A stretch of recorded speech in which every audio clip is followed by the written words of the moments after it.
오늘 본문 우리 골로새서 1장 우리 12절부터 14절 말씀을 중심으로 흑암의 권세에서 사랑의 나라로 라는 제목으로 우리 함께 은혜를 나누기를 원합니다.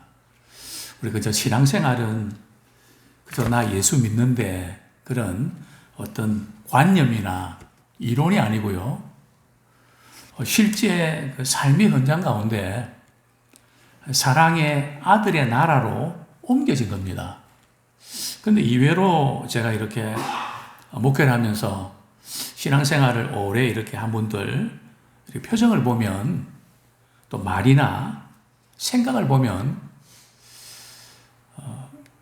흑암에서 빛으로 옮겨진 것이 아니라 흑암에서 여전히 흑암으로 물론 좀 덜 어두운 곳으로 옮겨진 것 같은 이제 그런 면들을 보면서 참 많이 안타깝습니다. 왜냐하면 신앙생활은 어둠에서 빛으로 바뀌어지는 거거든요.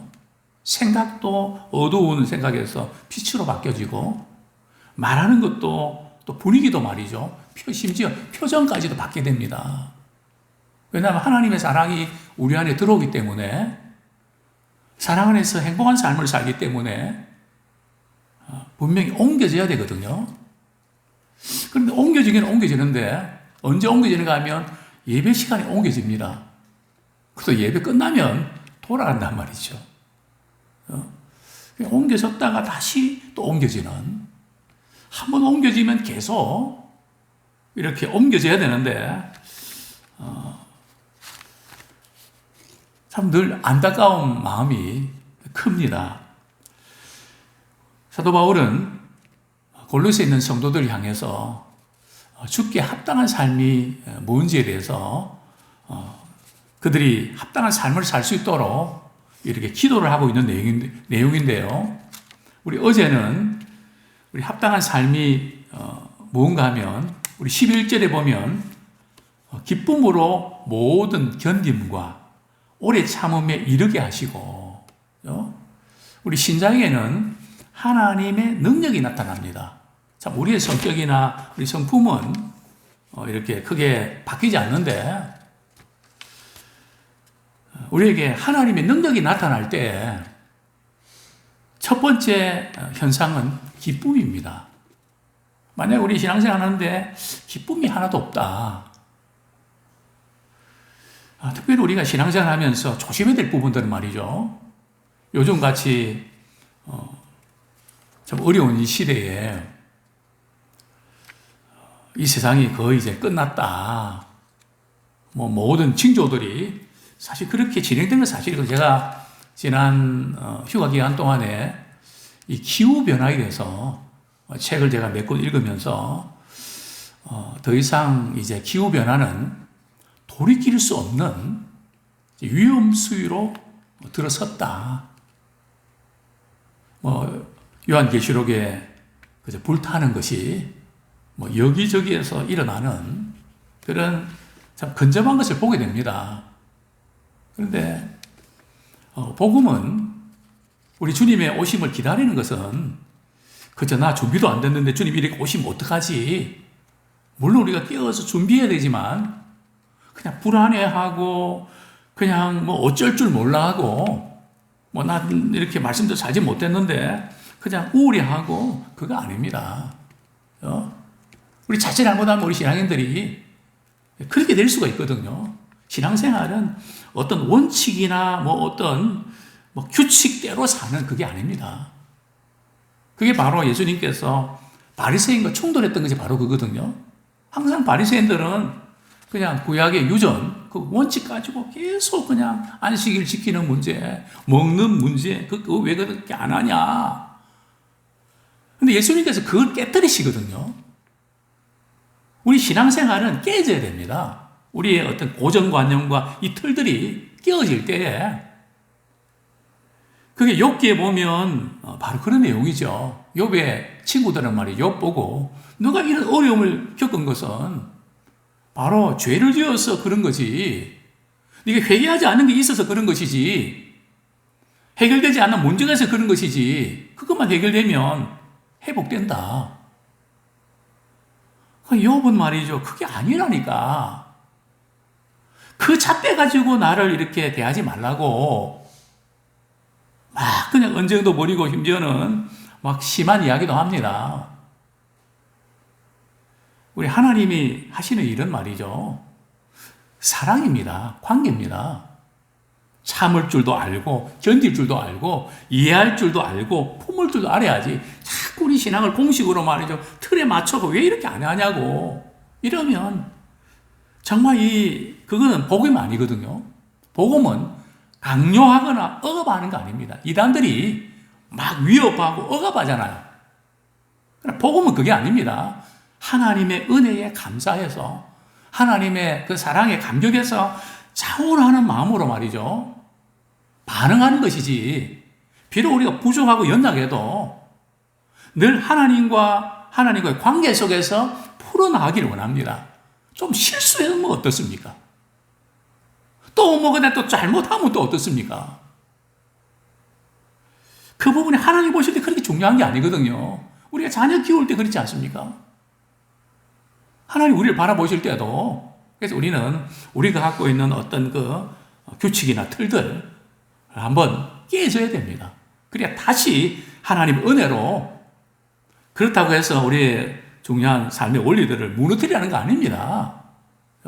우리의 잣대를 내려놓으라는 겁니다.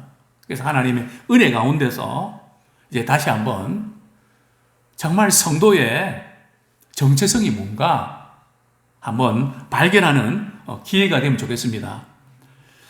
우리 12절 말씀 우리 같이 한번 읽겠습니다. 시작. 우리로 하여금 빛 가운데서 성도의 기업의 부분을 얻기에 합당하게 하신 아버지께 감사하게 하시기를 원하노라. 바울은 골로새 교인들을 향해서 감사하기를 원합니다. 골로새 교회는 이단들로 인하여 문제가 좀 있었거든요. 그럼에도 불구하고 바울은 빌립보 교회도 그랬고 골로새 교회도 그랬고 고린도 교회도 그랬고 늘 바울은 감사가 충만합니다. 그냥 문제에 맞춰서 그것 때문에 그냥 힘들어하고 어쩔 줄 몰라하고 좌절하고 낙심하는 것이 아니라 그 가운데서도 하나님이 살아계시기 때문에 또 우리 하나님께서는 요셉처럼 말이죠. 그냥 악을 선으로 바꾸시는 분이시기 때문에 바울은 끊임없이 감사하는 것을 보게 되는데요. 바울이 고린도 교인들을 향해서 무엇 때문에 감사한다고요? 성도가 되었다는 거. 그것 때문에 감사합니다. 사실 우리는 성도가 어떻게 됐을까요? 하나님의 은혜로 또 믿음으로 말미암아 성도가 된 거거든요. 어떻게 해요?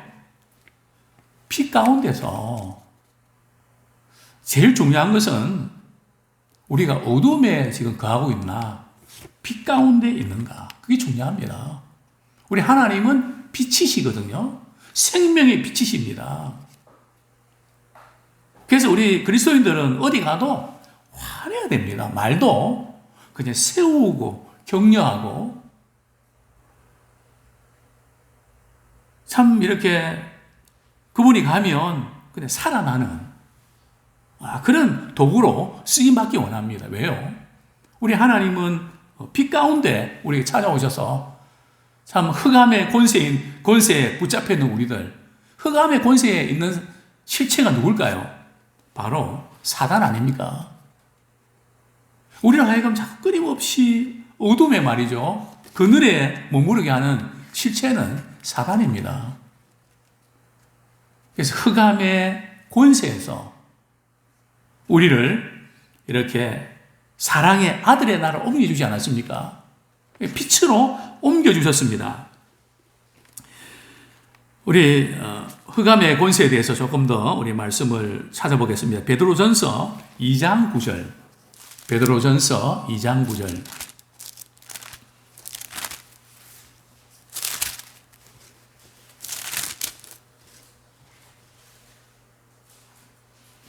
다시 한번 읽겠습니다. 시작.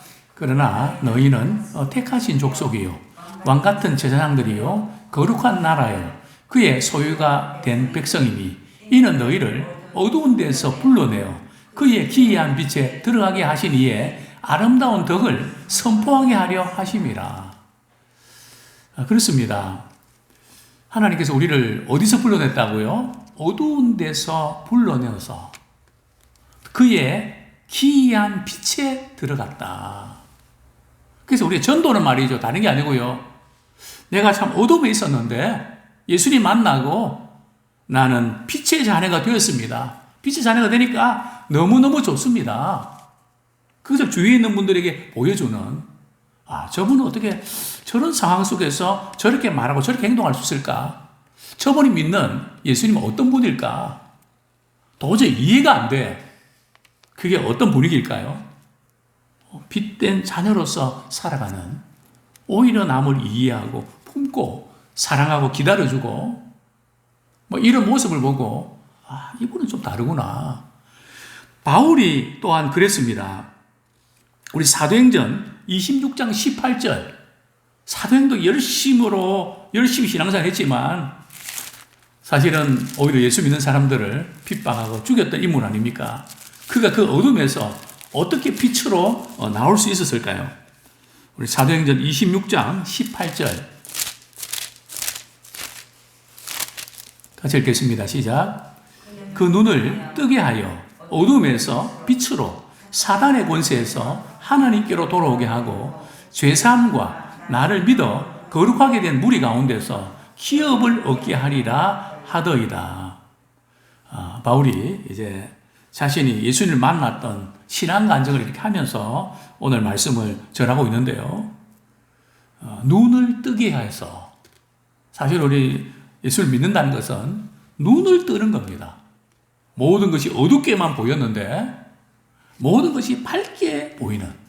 제가 예수님 만나고 그랬거든요. 저는 예수님 만나기 전에는 굉장히 모든 게 부정적이고 비관적이고 정말 안 좋게 모든 것이 생각이 됐습니다.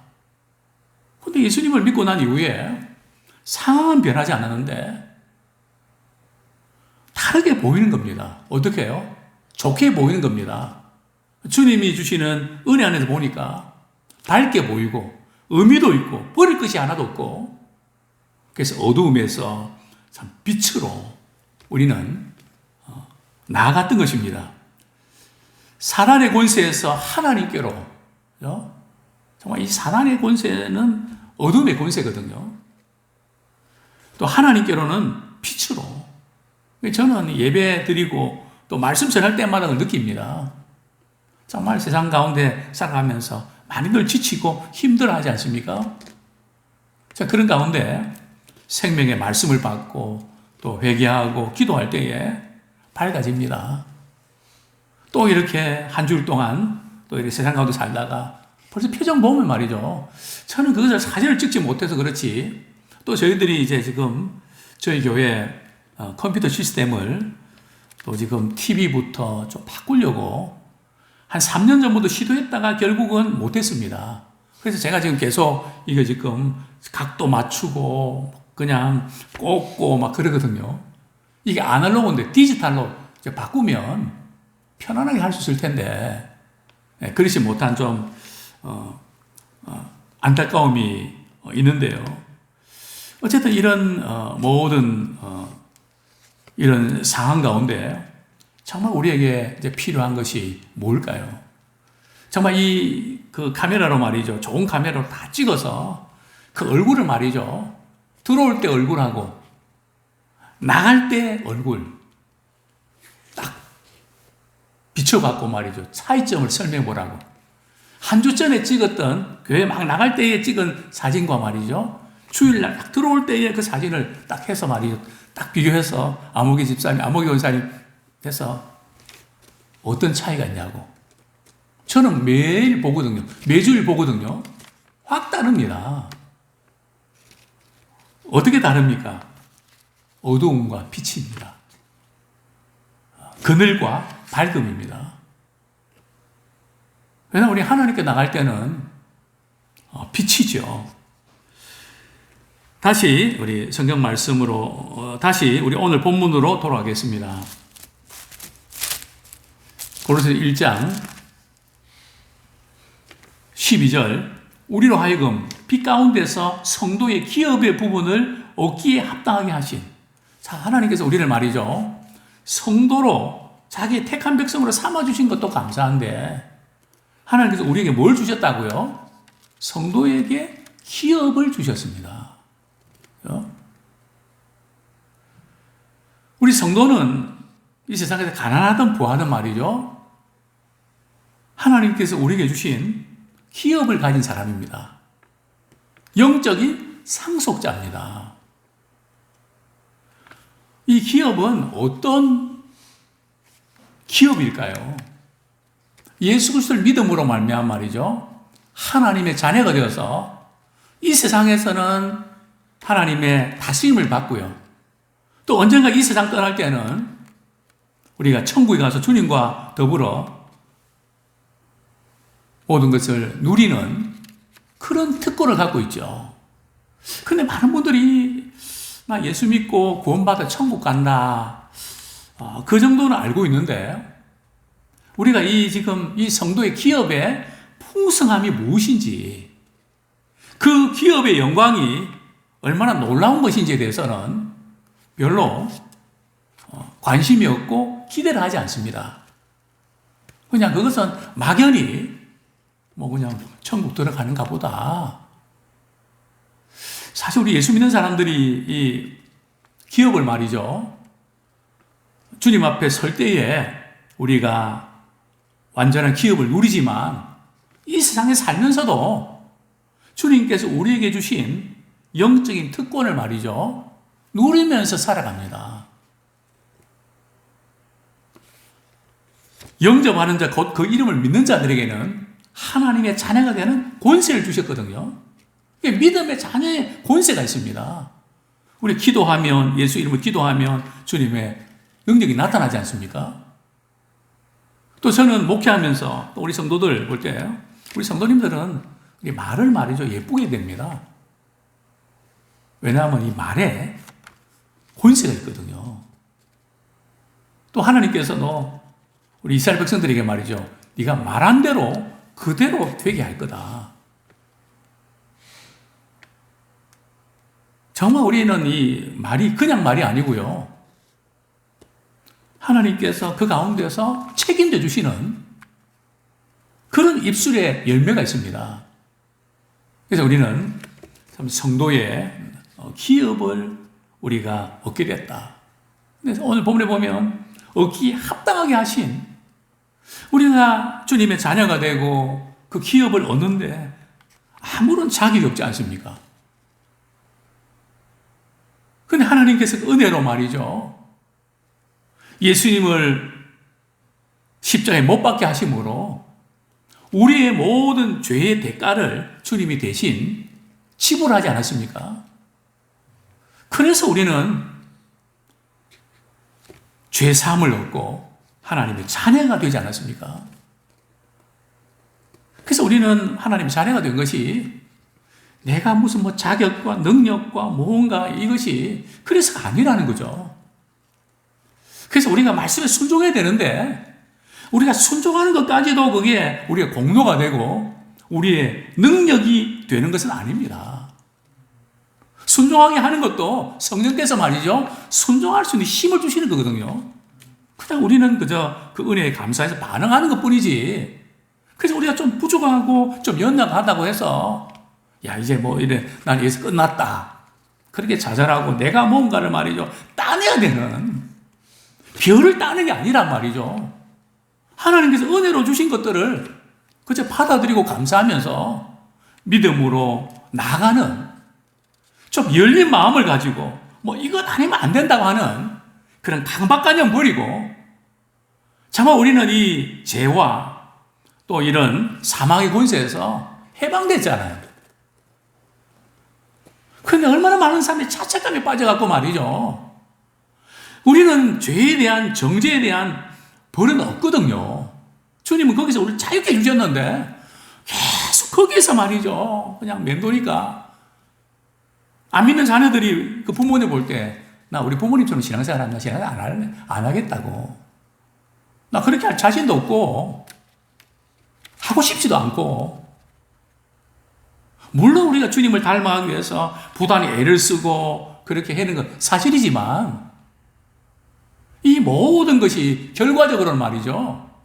비록 부족하고 연약해도 여유도 있고 품을 줄도 알고 넉넉하고, 그럴 때 나도 예수 믿어야 되겠다.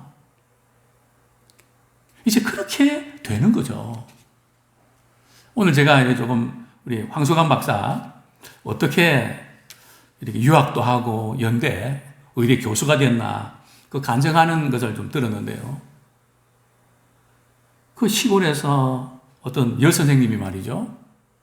하루는 자기를 이렇게 교무실에 오라고 해서 말이죠. 갔더니 앞으로 영어를 잘할 것 같다고 그렇게 이제 칭찬을 해준 거죠. 그 말 한마디에 말이죠. 그냥 하루에 몇 시간씩 영어를 말이죠. 일하면서도 영어를 달달 외워갖고 말이죠. 그리고 무슨 학교 수업 시간에 질문이 있으면 수관이가 대답하라 그러면 대답하면 잘했다고 칭찬하니까 결국 그것이 그 따뜻한 말 한마디. 그냥 그래서 영어는 수인데 다른 것은 성적이 별론데 그 말 한마디. 저도 지금 이렇게 지금까지 목회하면서 말씀 준비하면서 마음에 걸리는 한 우리 여고생이 있었습니다. 제가 좀 충격을 주려고 말이죠. 조금 부정적인, 너가 이렇게 계획하고 이런 부분들은 너는 안 돼. 그렇게 말했던 그런 것들이 자꾸 마음에 걸렸습니다. 그때 좀 이렇게 설령 그렇다 할지라도 용기를 줄 수 없었을까? 현실을 바라보면서 말이죠. 그렇게 지적하고 계속 그냥 고등학교 생활이 힘들고 안 좋은 친구들 사귀고 부모님 골칫거리가 되고 근데 오히려 다른 아이는 부모님이 좀 장애인이고 그런 가운데서도 너는 영어를 참 잘할 거야. 이랬던 그 한마디 가지고 말이죠. 외국 가서 유학도 하고 해서 얼마 전에 말이죠. 한 2, 3년 전이네요. 네이버 치고 검색해서 저를 찾아서 목사님, 저는 누구입니다. 목사님 그때 제게 부모님도 아빠 엄마도 힘들고 그러는데 너는 아마 영어 잘할 거야. 앞으로 귀하게 쓰임 받을 거야. 거기에 힘을 얻고 외국 유학 가서 학원 선생님으로 돈 잘 벌고 있습니다. 참 어렵고 힘든 가운데도 따뜻하고 격려하면서 정말 잘한다고. 그래서 일어날 수 있는 이것이 하나님의 사랑의 힘이고 하나님과 우리의 관계 힘 아닙니까? 아무쪼록 저희들 우리 13절 그가 우리를 흑암의 권세에서 건져내사 그의 사랑의 아들의 나라로 옮기셨으니 참 우리는 흑암의 권세에서 계속 머물 수밖에 없는 우리들 우리 하나님이 거기서 건져주지 않았습니까? 그의 사랑의 아들의 나라 하나님의 아들 예수 그리스도의 그 나라로 그 나라는 사랑에 통치하는 그곳 아닙니까? 참 우리가 살아가는 동안에 주님 오실 날이 분명히 가까운 사실인데 우리 삶의 연장에서 참 흑암의 권세에 머무르는 사람 얼마나 많습니까? 참 이 세상에서 모든 사람들 가장 필요한 것이 정치 문제일까요? 대통령과 장관 바뀐다고 크게 달라질까요? 경제 문제, 사회 문제, 해결된다고 뭐가 좋아질까요? 우리에게서 가장 중요한 문제는 죄의 문제입니다. 바로 그 죄의 삶의 근본적인 문제가 해결되어야 됩니다. 바로 그 문제를 우리 하나님께서 독생자 예수를 내어주심으로 그것을 해결해 주셨습니다. 그래서 우리 역시 복음을 전해야 될 이유는 흑암에 그들의 안전자들에게 정말 복음을 전해서 사랑의 아들의 나라로 옮기는 그 일에 우리 아름답게 쓰임받기를 축원합니다.